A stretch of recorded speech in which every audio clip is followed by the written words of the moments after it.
मासिक पाळीबद्दल एक जनरलच टॅबू जो आहे तो सोशल टॅबू आहे, तो रिलिजियस असेल असं मला नाही वाटत. तो रिजनल आणि कल्चरल टॅबू आहे की मासिक पाळीमध्ये स्त्री ही अपवित्र असते. वास्तविक मासिक पाळी असते म्हणूनच स्त्री आणि पुरुष दोघंही जन्माला येत असतात. मग त्याला अपवित्र का करून टाकले हा तो वेगळाच संशोधनाचा भाग आहे.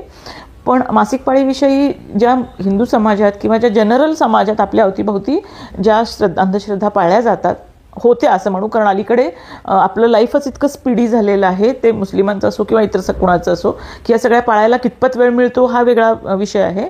पण पूर्वी मी बघितलं आहे असं की मासिक पाळी जेव्हा मुलीला होते किंवा पिरियड्स तिचे चालू होतात तेव्हा तिला वेगळं बसवलं जातं. मग घरात ह्याला हात लावू नको, त्याला हात लावू नको, किंवा कुराण वाचायचं नाही, नमाज पडायची नाही, किंवा कुठलं जर रिलिजियस काही घरात घडत असेल तर त्याच्यामध्ये भाग नाही घेऊ दिला जात.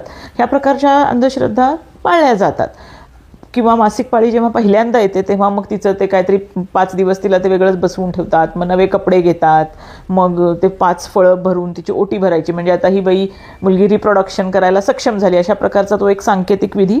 आणि मला असं वाटतं की हा सगळ्या सेक्टमध्ये सगळ्या रिलिजन्समध्ये केला जातो, कारण तो आपल्या भारतीय संस्कृतीचा, किंवा महाराष्ट्रापुरतं मला माहीत आहे महाराष्ट्रात हे घडतंय, हे घडत होतं. आता कितपत करतात वगैरे हे मला माहीत नाही, पण